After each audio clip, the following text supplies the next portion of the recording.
Hola, es un placer tenerte aquí. Antes de comenzar, suscríbete al canal y dale like al vídeo. Madrid estaba gris el día que enterré a mi marido, como si el cielo también hubiese decidido guardar luto por la muerte de Andrés, el hombre con quien compartí 32 años de vida y que, a pesar de todo, fue el único que supo mirarme sin juzgarme. Recuerdo el sonido sordo de la tierra al caer sobre el ataúd, y a mi hijo Sergio, inmóvil junto a mí, con el rostro oculto tras unas gafas de sol que no escondían su impaciencia por marcharse.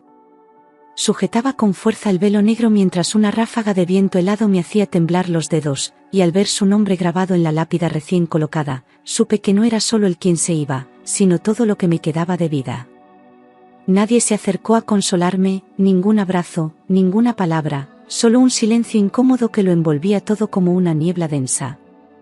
Intenté contener las lágrimas, pero por dentro me desgarraba un vacío tan profundo que ni siquiera el llanto era suficiente para aliviarlo. En ese momento no lo sabía, pero lo peor aún no había llegado, y lo que estaba a punto de ocurrir me arrancaría incluso el poco consuelo que me quedaba. Porque ese día no perdí solo a un marido, perdí también mi lugar en el mundo. El despacho del notario olía a papeles viejos y desconfianza, y cuando abrió el testamento, el aire pareció congelarse. Sergio heredaba el piso del centro, las cuentas compartidas, los muebles, todo. Yo, en cambio, recibía un garaje olvidado en las afueras, medio en ruinas, donde ni la luz funcionaba.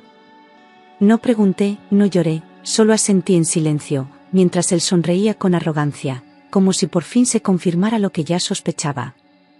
Mi marido no me había dejado nada más que un espacio muerto lleno de polvo y recuerdos. Me sentí invisible, desplazada de mi propia historia, como si hubiese sido simplemente un personaje secundario en la vida de los dos hombres que más había amado. Aún no entendía por qué Andrés me había hecho esto, pero algo en su mirada en la foto del testamento parecía esconder una explicación. Sergio no se molestó en disimular su desprecio. Al salir del despacho me miró de arriba abajo con una mezcla de lástima y superioridad, y sin rodeo soltó que ahora que el piso era suyo, ya no tenía motivos para seguir manteniéndome. Fue como una bofetada sin manos, una puñalada fría dada con total calma. Me hablaba como si yo fuera una carga que había que sacarse de encima cuanto antes. Años criando a ese niño, protegiéndole de todo, para que ahora me tratara como una extraña. No respondí, el silencio era mi única defensa ante su indiferencia cruel. No vales nada, eres una vieja inútil, escupió sin levantar la voz, mientras con gesto meticuloso empezaba a recoger mis cosas del armario y las dejaba en bolsas junto a la puerta.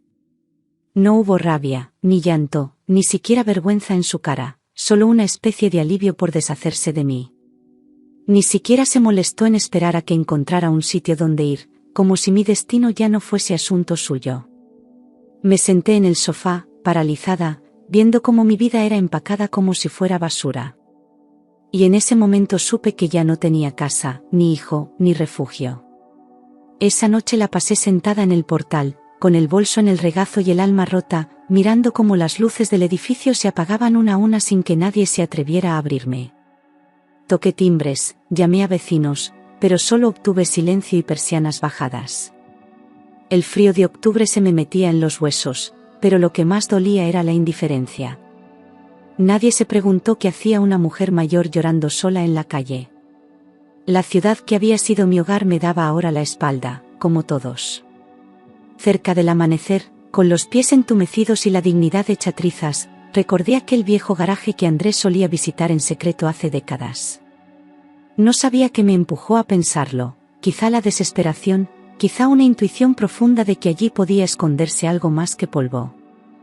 Busqué la dirección en una nota vieja que llevaba en la cartera, escrita con su letra. No tenía dónde ir, y aunque me doliera, ese lugar era lo único que legalmente me pertenecía. Me levanté y comencé a caminar sin mirar atrás. Arrastraba una maleta pequeña, con ruedas gastadas que chirriaban en cada acera, y cruzaba las calles de Madrid como una sombra, despeinada, sin rumbo, con los ojos hinchados de tanto llorar. Me dolía cada paso, no por el cansancio físico, sino por el peso de la humillación. Pasé junto a tiendas cerradas, bares donde aún sonaban risas, gente que no me veía. Era como si yo ya no existiera. Caminé durante horas, guiada solo por una dirección escrita a lápiz. Cuando por fin llegué al garaje, la fachada estaba cubierta de grafitis y musgo, con una puerta metálica oxidada que parecía llevar años sin abrirse. Había basura en la acera, cristales rotos, un silencio raro que no era normal ni para las afueras. Me quedé quieta, mirándolo, intentando recordar si alguna vez había estado allí con Andrés. No lo reconocía, pero algo en mi interior se estremecía. Aquello no parecía un refugio, sino una tumba de secretos. Saqué la llave del fondo de mi bolso, donde la había guardado sin pensar, y me quedé mirando el candado como si fuera una pregunta sin respuesta. La acerqué con manos temblorosas, dudando si debía abrir o dar la vuelta e irme. ¿Y si todo era una broma cruel? ¿Y si no encontraba nada más que telarañas y miseria? Pero no tenía elección.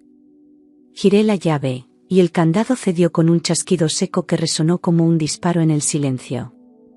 Al abrir la puerta, un viento frío me golpeó el rostro como si el garaje hubiese estado conteniendo el aliento durante años. El olor a humedad, a madera podrida y metal oxidado me hizo toser, pero lo que me paralizó fue el silencio absoluto, espeso, como si el tiempo no se hubiera movido dentro. Di un paso y sentí el suelo crujir bajo mis pies, cubierto de polvo y hojas secas. No había luz, pero una claridad extraña venía del fondo. Algo no cuadraba. Me adentré con cuidado, guiada por ese resplandor débil, y entonces me di cuenta de algo que me heló la sangre. La electricidad llevaba cortada años, pero había una bombilla encendida al fondo del todo. No se oía ningún aparato, ningún ruido eléctrico, solo ese parpadeo tenue que no tenía lógica. Me detuve en seco, sintiendo cómo se me erizaba la piel. ¿Quién había estado allí? ¿Y por qué ahora? Todo el cuerpo me decía que saliera corriendo, pero algo me empujó a seguir. Avancé con pasos lentos, sintiendo como el corazón me retumbaba en las sienes, y de pronto una sombra cruzó fugazmente el fondo del garaje, justo al lado de esa luz inexplicable. Me detuve en seco, con la garganta cerrada, y durante unos segundos no pude moverme. Pensé que alguien vivía allí, quizá un vagabundo, o algo peor. El miedo me atenazó el cuerpo, pero estaba demasiado cansada para huir. Respiré hondo y seguí adelante, con la espalda rígida y los nervios a flor de piel. Metí la mano en el bolso con urgencia, saqué el móvil y encendí la linterna, apuntando hacia donde había visto moverse la sombra, esperando encontrar a alguien. La luz temblorosa iluminó cajas viejas, herramientas oxidadas y montones de trastos cubiertos de polvo. No había nadie, pero el ambiente era denso, como si algo me observara desde las paredes. La linterna oscilaba en mi mano, incapaz de mantenerse firme. Y entonces la vi, una mesa cubierta con papeles amarillentos. Me acerqué despacio, apartando telarañas con el brazo, y la linterna reveló una mesa de trabajo con planos abiertos, documentos técnicos, y un cajón entreabierto lleno de carpetas, sobres y fotografías en blanco y negro. Reconocí la letra de Andrés en una hoja doblada, lo que me dejó sin aliento. Todo parecía detenido en el tiempo, como si alguien hubiera trabajado allí hasta el último segundo. Aquello no era un simple almacén de chatarra. Era un lugar con propósito. Y ese propósito me incluía. Giré la cabeza hacia el centro del garaje y mi luz se topó con una gran lona gris, polvorienta, que cubría algo de forma alargada y compacta, sin duda un coche. El contorno del vehículo era elegante, casi clásico, y me acerqué con la linterna temblando. La lona tenía manchas oscuras y estaba sujeta con ganchos metálicos oxidados. Cada paso que daba me parecía una traición a la tranquilidad del lugar. Cuando estuve frente a él, noté cómo se me aceleraba la respiración. Me arrodillé y, con manos temblorosas, levanté una esquina de la lona, dejando al descubierto parte de una carrocería reluciente, negra, impecable, como si alguien lo hubiera restaurado con devoción absoluta. Pasé los dedos por el metal y un escalofrío me recorrió el cuerpo. Ese coche no era un capricho, era una reliquia. Algo dentro de mí sabía que no debía tocarlo, pero ya era demasiado tarde. Había empezado a desenterrar secretos, y no podía detenerme. Volví a tirar de la lona, y lo descubrí por completo. Era un Mercedes antiguo, brillante como recién salido del concesionario, con los asientos de cuero intactos y el volante de madera pulida, una joya oculta bajo años de abandono. No entendía cómo Andrés había conseguido restaurarlo en secreto, ni por qué nunca me habló de ello.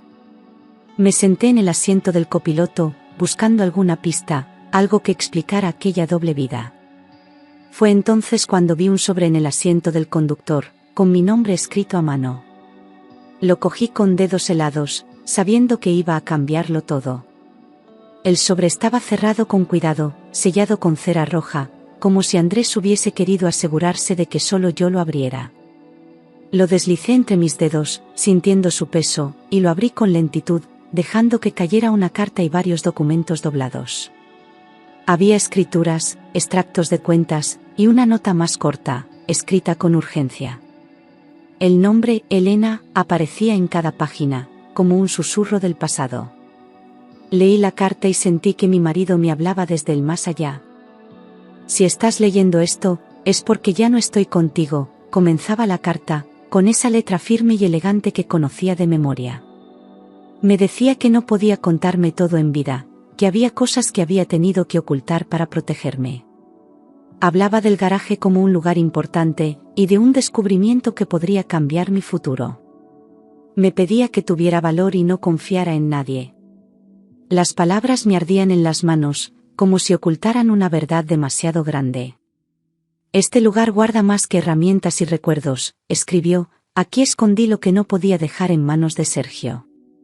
Me hablaba de una amenaza, de decisiones difíciles, de traiciones que nunca quiso que yo sufriera. Decía que había descubierto cosas sobre nuestro hijo, cosas que no podía explicar en esa carta, pero que encontraría pruebas si seguía investigando. Y lo más inquietante, no te fíes de nadie, ni siquiera de nuestro hijo. Tuve que releer esa frase varias veces. Me temblaban las rodillas. Aquel último párrafo fue el que más me desgarró. Te quiero, Elena. Por eso te dejé solo el garaje. No por castigo, sino por justicia. Si confías en él, te lo quitará todo. Me quedé sentada con la carta en el regazo, mirando la sombra del coche junto a mí, sin saber si llorar o salir corriendo. Todo lo que había creído sobre mi familia empezaba a resquebrajarse. Andrés no me había abandonado. Me había dejado una puerta abierta, a una verdad peligrosa. Releí la carta tantas veces que terminé memorizando cada palabra, buscando un doble sentido, algo que me ayudara a entender que podía haber sido tan grave como para desconfiar de nuestro propio hijo. El miedo me apretaba el pecho, no solo por lo que Andrés había descubierto, sino por lo que eso significaba sobre mi pasado, sobre mi presente. ¿Quién era realmente Sergio? ¿Qué secretos habían convivido conmigo todos estos años? Por primera vez en mi vida, deseé no saber más. Pero ya no podía retroceder. Entonces recordé una conversación antigua, algo que Andrés había dicho años atrás sobre un falso fondo en el maletero del coche, una especie de compartimento oculto que solo él conocía. Me levanté, recorrí el lateral del vehículo y abrí el maletero con cuidado, notando cómo el aire se volvía más denso. Palpé la moqueta, busqué una grieta, y al presionar un punto exacto, una pequeña tapa se levantó. Dentro, cubierto por una tela negra, había algo más que recuerdos. Era una caja metálica, cerrada con llave. La caja pesaba más de lo esperado y tenía un cierre antiguo, de esos que parecen fáciles de abrir pero guardan secretos más profundos que una simple cerradura. La coloqué sobre el capó del coche, respiré hondo y la abrí con un clic seco que resonó en todo el garaje. Dentro había documentos bancarios, escrituras de propiedades y lo más desconcertante, un pequeño disco duro con una etiqueta que llevaba mi nombre. Me temblaban las manos al tocarlo. Andrés había preparado todo meticulosamente. Los extractos mostraban movimientos en cuentas suizas, con cifras que jamás imaginé ver en toda mi vida, cientos de miles de euros transferidos a lo largo de los años desde una empresa desconocida. Revisé fechas, titulares, firmas, y todo apuntaba a operaciones hechas sin mi conocimiento, pero con vínculos claros a nuestra familia. Mi mente iba a mil, intentando encajar las piezas.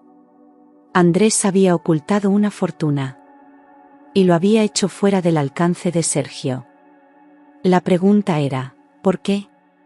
Todos los documentos coincidían en una cosa: el dinero estaba a nombre de una empresa llamada Inversiones Vega, con sede en Luxemburgo, pero sin rastro en los papeles oficiales que yo conocía de nuestro negocio familiar. Ese nombre me sonaba vagamente, como algo que había escuchado al pasar, pero nunca con importancia. Busqué en los registros dentro del garaje, en los papeles esparcidos por la mesa, y allí estaba otra vez, Vega. Andrés había dejado demasiadas pistas para ser casualidad. Estaba claro que esperaba que yo las encontrara.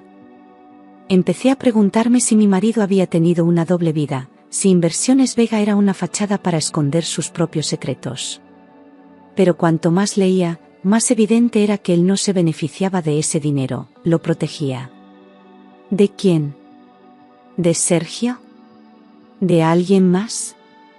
Me dolía pensar que todo lo que habíamos construido como familia se había sostenido sobre mentiras. Pero también sentí rabia. Porque durante años fui la última en enterarme de todo. La noche ya había caído, y mientras hojeaba una carpeta con papeles legales, unos golpes secos en la puerta del garaje me hicieron sobresaltar y soltar todo al suelo. Me quedé inmóvil, escuchando en la oscuridad, y al asomarme por una rendija, el corazón me dio un vuelco. Era Sergio. Estaba solo, con una chaqueta oscura y el móvil en la mano, como si buscara una excusa para estar allí. No había duda. Me había seguido. Y ahora estaba justo al otro lado.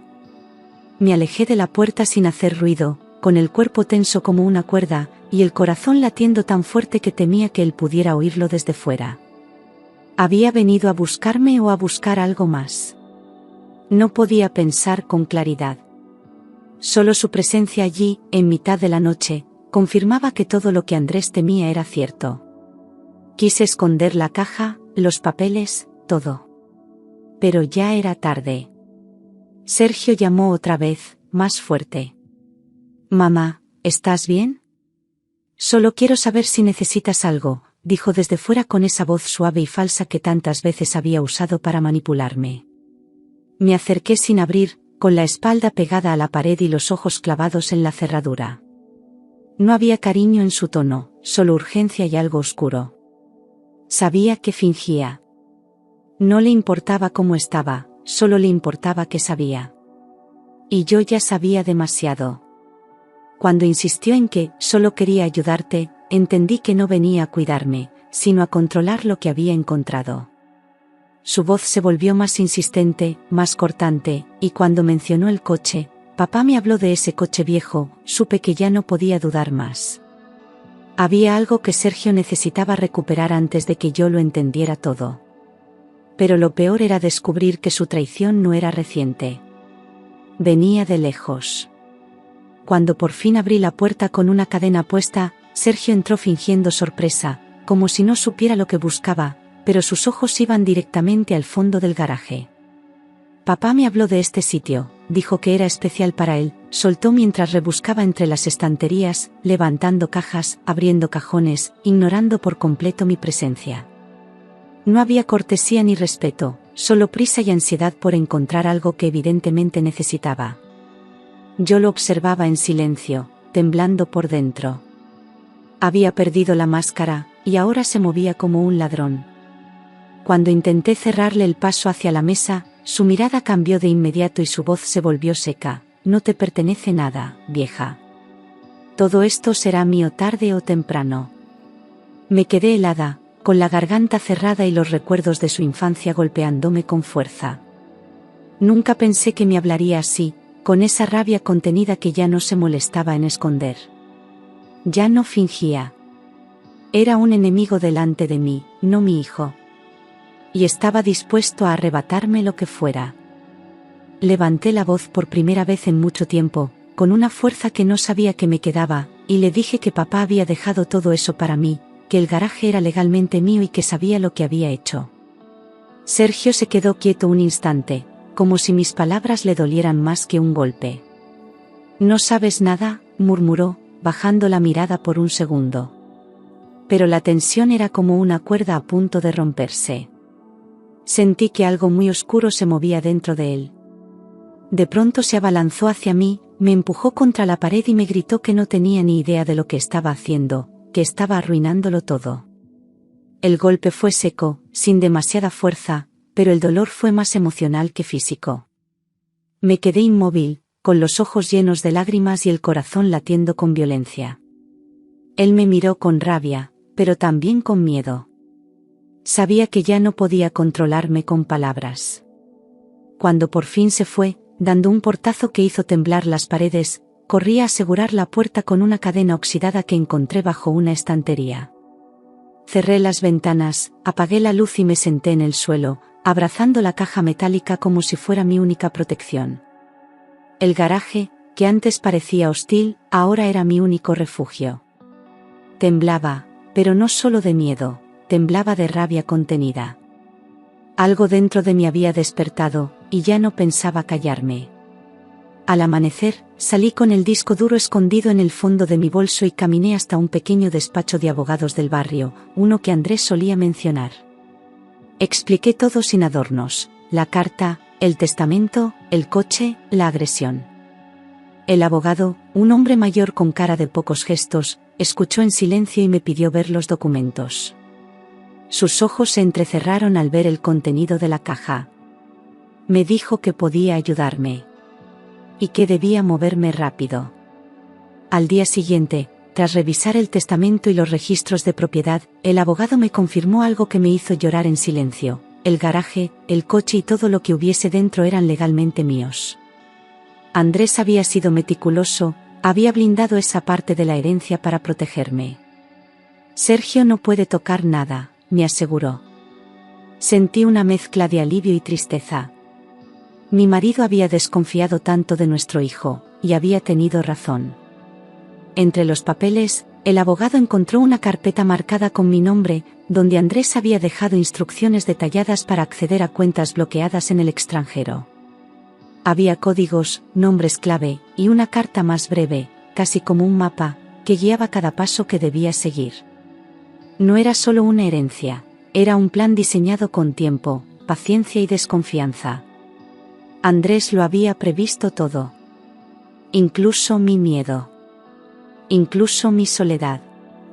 El abogado me ayudó a conectar el disco duro en un ordenador seguro, pero el acceso estaba protegido por una contraseña.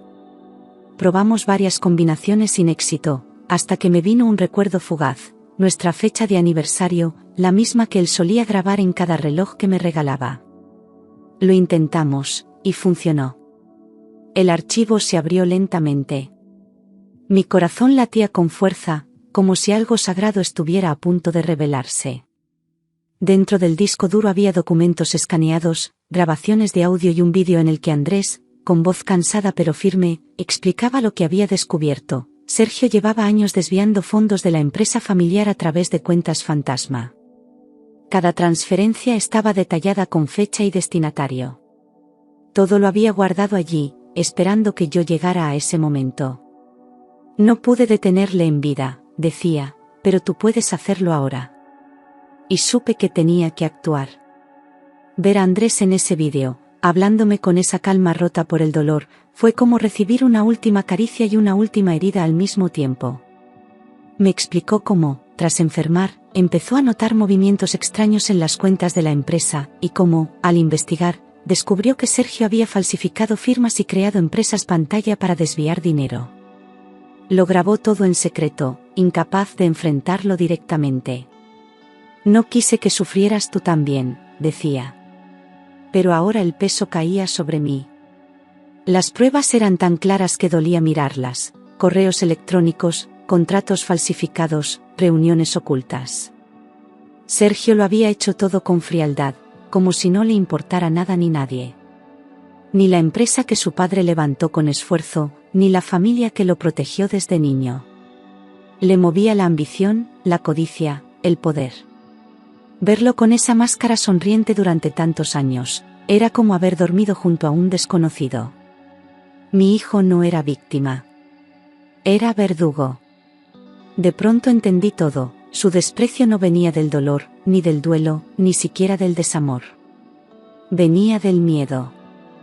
Yo era el único obstáculo legal que quedaba entre él y la fortuna que había intentado robar. Su crueldad, su frialdad, su impulso por echarme de casa, todo tenía un único propósito: hacerme desaparecer antes de que encontrara la verdad. No era odio. Era estrategia. Y había subestimado mi fuerza. Llevé los documentos al abogado sin titubear, firme como no lo había estado en años. Le dije que quería denunciar, que no pensaba proteger a alguien que había traicionado a su padre y destruido nuestra familia. Él me advirtió que sería largo, sucio, que Sergio se defendería con todo. Acepté. Ya no era una viuda rota ni una madre perdida. Era la única que podía limpiar el nombre de Andrés. La notificación judicial le llegó 2 días después. Esa misma noche, volvió al garaje como una furia contenida, gritando mi nombre, exigiendo que le abriera, golpeando la puerta con fuerza. Lo escuché desde dentro, paralizada por un miedo nuevo, uno que no venía del pasado, sino del presente. Lo arruinaste todo, chillaba. Su voz ya no tenía máscaras, solo rabia. Por fin mostraba su verdadero rostro. No pude detenerle cuando forzó la puerta a patadas. Entró como una tormenta, me agarró del brazo con violencia y me zarandeó, sus ojos desorbitados por la rabia. Era mío, me pertenecía, gritaba, mientras yo intentaba soltarme, temblando, gritando su nombre como si eso pudiera devolverle el alma. Fue entonces cuando los vecinos, alertados por los gritos, llamaron a la policía. El horror tenía testigos. Por fin. Llegaron en minutos. 2 agentes entraron al garaje con firmeza y lo separaron de mí mientras él forcejeaba, insultándome, escupiendo verdades a medias y amenazas desesperadas. Ella lo sabía todo, gritaba. Pero nadie le escuchaba ya con respeto. Le esposaron allí mismo, delante de mí, y por un segundo, sus ojos buscaron los míos, no para pedir perdón, sino para maldecirme. No aparté la mirada. Ya no. Cuando el coche policial desapareció por la calle, me senté sola en el suelo del garaje, entre papeles rotos y restos de una vida que ya no existía.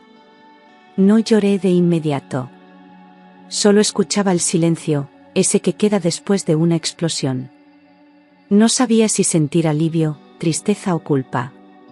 Todo se había roto, pero también algo se había liberado. Andrés, de alguna forma, me había dado fuerzas para llegar hasta allí. Pasaron semanas. El abogado me animó a tomar decisiones prácticas, y comencé a limpiar el garaje con mis propias manos, como si al quitar el polvo también me quitara años de dolor. Pinté las paredes, restauré estanterías, arreglé la instalación eléctrica. Día tras día, ese lugar que fue tumba se convirtió en taller, y ese taller en refugio. No era lujo, pero era mío. Por primera vez, tenía un espacio propio.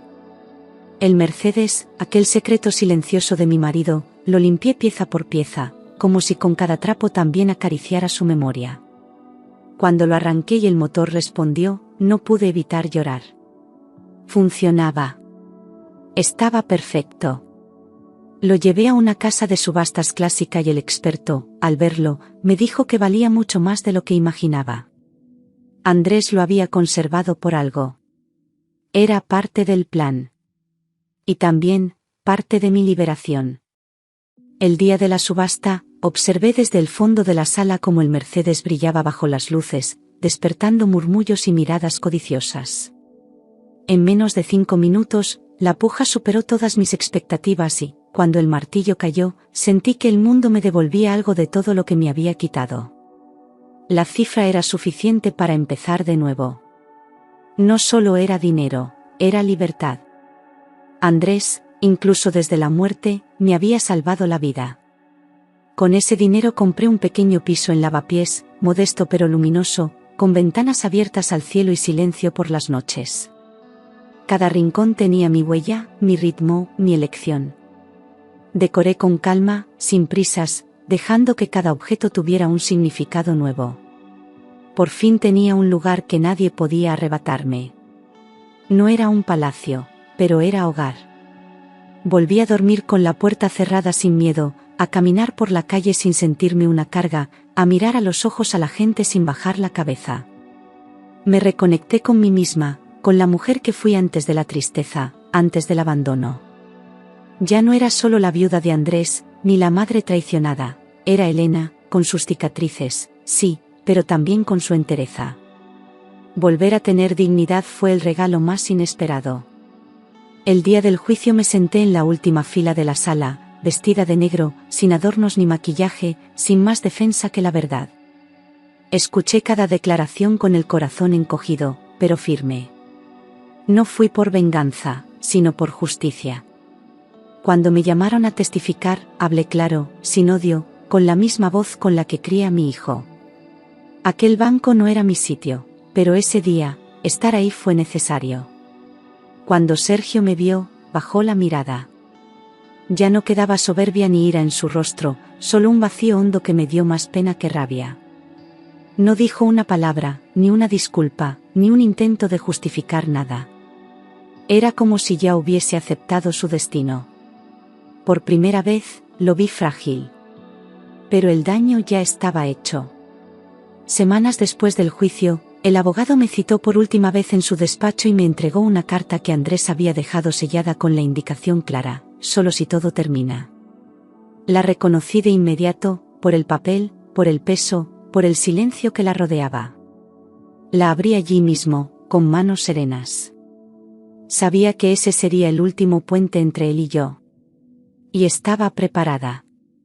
La carta era breve, directa, sin adornos. Si lees esto, es porque has sobrevivido a la tormenta. Te dejé el garaje no por miseria, sino por justicia. Porque sabía que solo tú sabrías qué hacer con lo que otros destruirían. No hablaba de venganza, sino de equilibrio. Al final, su mayor legado no fue el coche ni el dinero, sino la confianza silenciosa que me tuvo hasta el final. Y eso valía más que todo. Salí del despacho y caminé hasta el garaje una vez más, solo para mirarlo con otros ojos. Ya no era el lugar de la expulsión, ni del miedo, ni del frío. Era el escenario donde me reconstruí, donde enfrenté verdades que nunca quise saber. Andrés no me dejó allí para abandonarme, sino para despertarme. Todo lo que dolió, ahora tenía sentido.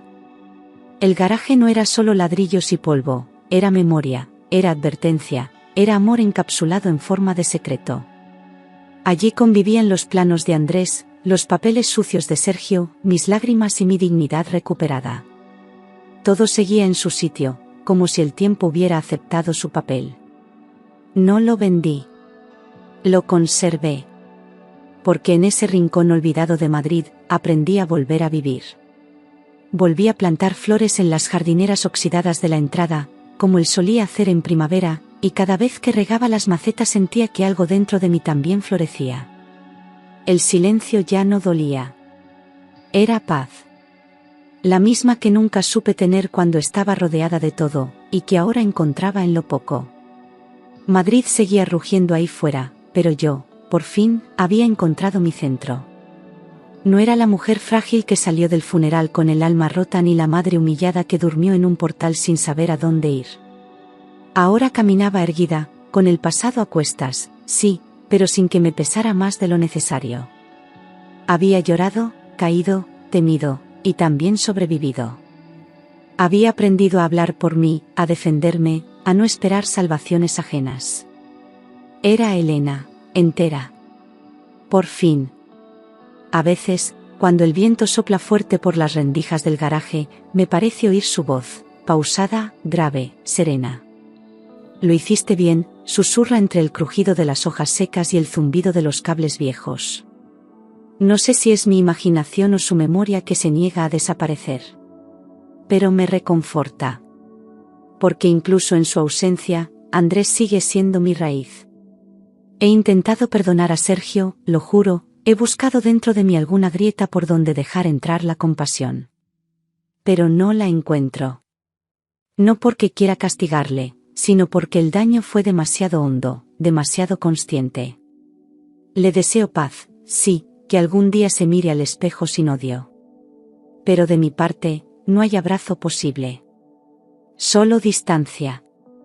Ese garaje que olía a muerte se convirtió en mi refugio, en mi testigo, en mi verdad. Allí terminó una vida, pero también empezó otra, más sola, sí, pero más libre. No hay día que pase sin que dé gracias por haber llegado a ese lugar, aunque fuera por el camino más cruel. Porque en esas paredes gastadas, encontré mi justicia. Y en medio de la ruina, volví a vivir.